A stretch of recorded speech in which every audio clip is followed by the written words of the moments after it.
देखिए हम लोग समझेंगे व्हेन और व्हाइल के बीच में डिफरेंस, और मैं यहाँ पे पूरी बातें समझाने की कोशिश करूँगा और उम्मीद पूरी रहेगी कि व्हेन और व्हाइल के बीच में बिल्कुल ही 100% क्लियर कॉन्सेप्ट हो जाए कि इनमें डिफरेंस क्या है, इनके यूजेस क्या है, इनके बाद कौन से टेंस फॉलो होते हैं। और एक बात मैं और क्लियर करने की कोशिश करूँगा जो कि मैंने कंडीशन सेंटेंसेस में क्लियर नहीं किया था, कि आखिर में ऐसा क्या रीज़न है। कोई बुक ये नहीं बताती कि सबऑर्डिनेट कंजंक्शन के बाद हमारा विल और शैल नहीं आता है, मतलब वो कहते हैं कि हेल्पिंग वर्ब नहीं आ सकती हैं। शुड को छोड़ के शुड जो वो फॉर्मल वे में यूज़ होता है, तो विल और शैल क्यों नहीं आते हैं उसका भी मैं रीज़न बताऊंगा, लॉजिकली बताऊंगा। उम्मीद है पूरी बात समझ में आ जाएगी। तो अगर मैं बेसिकली बात करूँ पहले कि यही डिस्कस कर लेते हैं कि व्हेन के बाद या जो अपने कंजंक्शंस होते हैं सबऑर्डिनेटिंग कंजंक्शन, उनके बाद विल और शैल क्यों नहीं आता है। सुनो, जैसे कि जो सबऑर्डिनेटिंग कंजंक्शन होते हैं वो कहीं ना कहीं शर्त रखते हैं, अगर ऐसा होता तो ऐसा हो जाएगा, ऐसा ही तो होता है। तो मैं एक शर्त रखता हूँ, जैसे मैं अभी शर्त रख रहा हूँ फ़िलहाल। शर्त रखने का काम वो 3 टाइम में होता है, या तो पास्ट में कोई शर्त रखी गई थी, या फिर मैं अभी रख रहा हूँ, या फिर मैं फ्यूचर में कोई शर्त रखूँगा। ये तीनों के तीनों काम मेरे हाथ में हैं। मैंने कोई शर्त रखी थी, ये भी हो सकता है। मैं कोई शर्त रख रहा हूँ, ये भी हो सकता है। मैं कोई शर्त रखूँगा, ये भी हो सकता है। अब मुझे कल 2 बातें बताओ, पास्ट में मैंने कोई शर्त रखी थी, उसका परिणाम मुझे मालूम है कि नहीं। आप कहोगे हाँ, कोई मैंने शर्त रखी थी, उसका रिजल्ट जो मुझे मालूम है क्या हुआ था, या तो मैं जीता था या तो मैं हारा था। अगर मैं प्रेजेंट में कोई रखता हूँ, प्रेजेंट में कोई अगर मैं शर्त रखता हूँ, तो उसका रिजल्ट मुझे फ्यूचर में देखने को मिलेगा। क्योंकि प्रेजेंट में अगर मैं कहता हूँ अगर तुम पढ़ोगे, अभी अगर तुम पढ़ना शुरू कर दो तुम्हें याद हो जाएगा, मेरे बोलते बोलते तुम्हें याद हो गया कि मेरे बोलने के बाद तुम मेहनत करो फिर याद होगा, तो ऑब्वियसली कहो सर मैं बोलूँगा उसके बाद, मतलब सुनने के बाद याद होगा, टाइम लगेगा। मतलब शर्त अभी रखी जिसका रिजल्ट हमें देखने को मिलेगा फ्यूचर में। बात ध्यान से सुनना, पास्ट की जो शर्त थी, जो कंडीशन थी, उसका रिजल्ट पास्ट में पता चल गया था और प्रेजेंट में भी मालूम है। 2 टेंस में उसकी बातें हमें पता चली। अगर मैं प्रेजेंट की बात रखूँ, प्रेजेंट में कोई शर्त रखता हूँ, तो मेरा जा रहा है फ्यूचर में, क्योंकि प्रेजेंट की शर्त का रिजल्ट जो है वो प्रेजेंट में पता नहीं चल सकता है। अगर मैं अभी बोल रहा हूँ 10:01 पर, तो उसका रिजल्ट 10:01 पर पता नहीं चलेगा। 10:01 और 2 सेकंड पर ही पता चल सकता है, 1 पे नहीं पता चलेगा। भले वो 1 सेकंड की घटना क्यों ना वो, लेकिन पता चलेगा एक अगले सेकंड पर ही। ठीक है। अब अगर मैं कहूँ कि कोई भी काम फ्यूचर में होने के लिए है, अगर मैं एक बात कहूँ कि कोई भी शर्त में रखी जिसका परिणाम मुझे, रिजल्ट मुझे फ्यूचर में मिलेगा, तो फिर मैं फ्यूचर वाली कंडीशन कैसे रख सकता हूँ। अगर मैं फ्यूचर में कोई कंडीशन रखता हूँ तो फ्यूचर में उसका रिजल्ट आएगा। तो इसका मतलब यहाँ पे एक बात ये निकल के आ रही है कि पहली बात तो ये है कि जब प्रेजेंट की कंडीशन का रिजल्ट मुझे फ्यूचर में देखने को मिलेगा, तो मैं फ्यूचर में कोई कंडीशन रख ही नहीं सकता हूँ, फ्यूचर में मैं कोई कंडीशन सेंटेंस बना ही नहीं सकता हूँ। एक तो ये लॉजिक समझ में आया। दूसरी बात ये है कि ऐसा ही तो हो सकता है कि मैं कल एक शर्त रखूँगा जिसका परिणाम मुझे आगे देखने को मिलेगा। बात ये भी बिल्कुल ठीक है कि शर्त रखने का काम ज़रूरी मैं आज ही करूँ, मैं कल भी तो कर सकता हूँ ना। तो ये सेंटेंस इस हिसाब से तो फ्यूचर में जा सकता है। अब सुनो, अब लॉजिक पे आते हैं। अब यहाँ पर ये रूल्स और ये वाली बात कि विल और शैल क्यों नहीं आएगा, इसको अप्लाई करके भी देखते हैं। जब व्हेन का यूज़ करते हैं तो व्हेन के साथ में कॉमा आता है, इनका कोई पेयर वर्ड नहीं होता, ये हम लोग पहले देख चुके हैं। व्हेन और व्हाइल का कोई पेयर वर्ड नहीं होता, जैसे कॉमा आएगा। और अगर ये सेंटेंस उठा के पहले रख दिए जाएँ तो कॉमा नहीं आएगा, फिर ये अकेले आएंगे, फिर व्हेन वाला व्हाइल वाला सेंटेंस बीच में रखा जाएगा। ये भी हम लोग सीख चुके हैं। अच्छा, व्हेन के बाद इंडेफिनिट और कॉन्टिन्यूस दोनों टेंस आ सकते हैं, और कॉमा के बाद भी इंडेफिनिट या परफेक्ट वाला सेंटेंस मेरा फॉलो होगा। इन 2 बातों को अप्लाई करेंगे।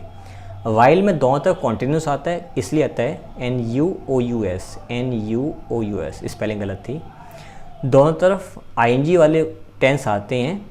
क्यों आते हैं? क्योंकि वो वाइल जो दोनों काम एक साथ चला रहा होता है, साइमल्टेनियस वर्क वहाँ पे फॉलो होते हैं, पैरेलल दोनों काम एक साथ चल रहे होते हैं। वाइल में ऐसा क्यों नहीं, वो सारी बातें एग्जांपल से देखेंगे, कौन से टेंस फॉलो हो रहे हैं, वहाँ पे विल और शैल क्यों नहीं आएगा, ये सारी बातें अब हम लोग अप्लाई करने की कोशिश करते हैं। When she was making food, जब वो खाना बना रही थी, I was eating my novel, sorry writing होगा वहाँ पर, स्पेलिंग प्रॉब्लम हो गई, राइटिंग। जब वो खाना बना रही थी ना, मैं उसी दौरान नॉवेल लिख रहा था।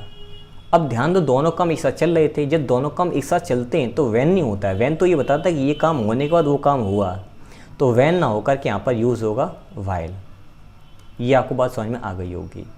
मैं चाहूँ तो I was writing a novel while she was making food, एक तरीका ये भी लिखने का, फिर कॉमा हट जाएगा। नोबडी हेल्प्ड हर, किसी ने भी उसकी मदद नहीं की। While he reached her home, जब उसके घर पहुँचा तो उसकी मदद किसी ने नहीं की। उसका पहुंचना और मदद करना एक साथ हो सकता है क्या? नहीं। उस कंडीशन में यहाँ पर वाइल ना होकर के वैन आएगा। ये इंडेफिनिट, ये इंडेफिनिट, ठीक है।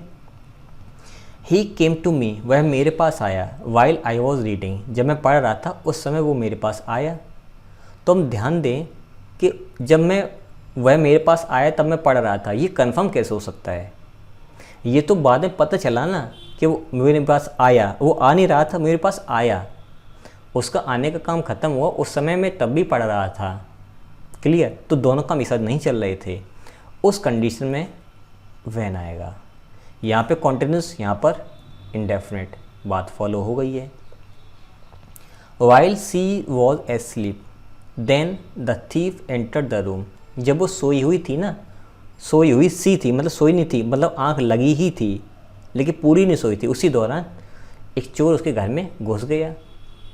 अब ध्यान दें, इनका कोई पेयर वर्ड होता नहीं तो यहाँ पर देन तो हटेगा, लगेगा कॉमा। हमें डिसाइड करना है कि यहाँ पर वाइल आएगा कि नहीं आएगा। अब लोगों को ये कॉन्टिन्यूस टेंस लग रहा होगा। जिन लोगों ने वर्ब वाली मेरी सीरीज़ देखी है उन्हें ये पता होगा कि ये एडजेक्टिव है, सब्जेक्टिव कॉम्प्लीमेंट सी का है और ये मेरी लिंकिंग वर्ब है, क्योंकि इसके बगल में कोई दूसरी मेन वर्ब नहीं है। ये मेरा सेकंड फॉर्म में लिखा हुआ है और ये भी सेकंड फॉर्म में है, तो यहाँ पर वाइल ना होकर के वैन आएगा। When I will get the job, जब मैं जॉब प्राप्त कर लूँगा ना। I will by a new house, तो मैं एक नया घर खरीदूँगा। जब मैं नई जॉब मिल जाएगी ना मुझे, तब मैं नया घर खरीद लूँगा। ध्यान से सुनना। अभी हम लोग बैठे हैं, जैसे आप बैठे हो सामने, मैं ही बैठा हूँ, तो मैं कह रहा हूँ कि मैं अभी बोल रहा हूँ मुझे जब जॉब मिल जाएगी ना मैं एक नया घर ले लूँगा, अब देरी नहीं करूँगा। तो ये मुझे बताओ कि मैंने जो कंडीशन रखी है मैं फ्यूचर में रख रहा हूँ कि अभी रख रहा हूँ प्रेजेंट में। तो आप कहोगे सर आप प्रेजेंट में बोल रहे हो लेकिन उसका रिजल्ट आप चाहते हो फ्यूचर में। अगर ऐसा हो जाता है ना तो इसका रिजल्ट आपको फ्यूचर में देखने को मिलेगा। ठीक है, ज़रा मुझे ये बताओ कि ज़रूरी ही कि मैं घर ही लूँ? मैं एक बंगला भी ले सकता हूँ ना, मैं एक विला भी तो ले सकता हूँ। हो सकता है मैं घर ना लूँ, मैं एक बिल्डिंग ही हायर कर लूँ, एक कोई जगह हायर कर लूँ 300-400 साल के लिए। क्यों इतना पैसा इन्वेस्टमेंट करूँ जब मेरा 10-15 लाख में बढ़िया 2 करोड़ रुपए वाला घर मिल जा रहा है 100 साल के लिए, तो मैं क्यों 2 करोड़ रुपये उस पर इन्वेस्ट करूँ? कुछ भी हो सकता है। तो एक बात और समझ में आ गई कि कोई भी कंडीशन जो हम लोग प्रेजेंट में रखते हैं उसका परिणाम फ्यूचर में तो हम चाहते हैं, और वो परिणाम वैसा ही होगा। वो अपने हाथ में नहीं है, वो अपने हाथ में नहीं है। जब वो अपने हाथ में है ही नहीं तो फ्यूचर जो टेंस है वो रियल में कोई होता ही नहीं है। इसलिए नहीं होता क्योंकि वो डेफिनेट है ही नहीं, वो तो एक कंडीशन है, वो एक सपोजिशन है। तो इसीलिए फ्यूचर वाली वर्ब्स को मॉडल वर्ब्स की कैटेगरी में रखा जाता है, क्योंकि मॉडल वर्ब्स मूड को शो करती हैं। मैं घर खरीद लूँगा ये डेफिनेट नहीं है, ये मेरा मूड है आज के टाइम पर, इसलिए उनको मॉडल वर्ब्स बोला जाता है। विल और शैल को रखी जाती है फ्यूचर में, लेकिन सेंस फ्यूचर का देती हैं, लेकिन वो मूड पे डिपेंड होती है, वो डेफिनेट नहीं होती हैं। दूसरी बात, डेफिनेट देने के लिए या तो फिक्स्ड सेंस में आई के साथ में विल लगा देते हैं, एक तो हमने ये सीखा था टेंस में, या फिर डेफिनेटली सर्टेनली वर्ड्स कुछ लगा देते हैं। एक बात और निकल के आ रही कि मैं अभी जो बात बोल रहा हूँ मैं शर्त अभी रख रहा हूँ। ध्यान सुनना, अगर मेरी जॉब लग जाती है, अगर मेरी जॉब लग गई, कैसे भी बोल लो, अगर मेरी जॉब लग जाती है, अगर मेरी जॉब लग गई तो मैं नया घर खरीद लूँगा। वो तो बात की एक खरीदूँगा कि नहीं खरीदूँगा, कि रेंट पे लूँगा, कि क्या करूँगा, या बिला ले लूँगा।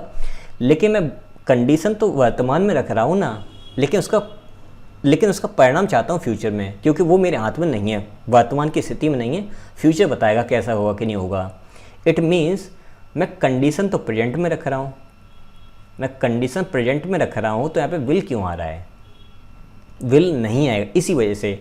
If I get the job, अगर मुझे जॉब मिल जाती है या अगर मुझे जॉब मिल जाएगी, चाहे तातीते या गागी ये बोलो, आप लिखना पड़ेगा आपको गागी के में, क्योंकि हिंदी गागी फॉलो करता है, ये हिंदी का रूल है। हिंदी आप कैसे ही बोल सकते, बोलने में कुछ भी, लेकिन इंग्लिश में हिंदी में जब उसको ट्रांसलेट करोगे तो गागी ही लिखना पड़ेगा। लेकिन हकीकत में आप कंडीशन प्रेजेंट में रख रहे हो, इसलिए वो सेंटेंस कंडीशन सेंटेंस जाता है प्रेजेंट में, और जो रिजल्ट आप देखना चाहते हो वो फ्यूचर में मिलेगा देखने के लिए, इसलिए मुझे मजबूरी में वो रखना पड़ेगा फ्यूचर में।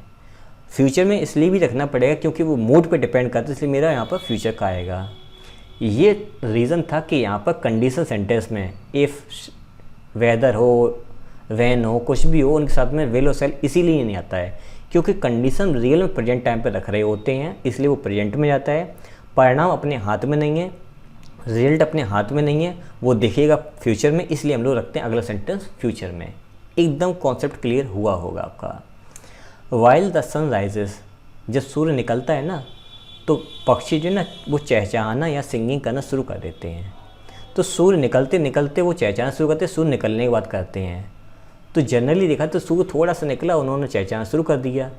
तो ऐसा हो रहा है, वो गा रहे हैं, ये भी तो होता तो है, लेकिन दोनों में सूर्य निकलने का और उनका गाने का दोनों काम एक साथ नहीं हो सकते हैं किसी भी तरह से। और सेंटेंस दोनों मेरे प्रेजेंट में है, तो उस कंडीशन में भी वाइल तो आएगा नहीं। बात मेरे ख्याल से काफ़ी अच्छी तरह समझ में आई होगी, ये विल और शैल वाला ऐसा मैंने क्यों लिखा था।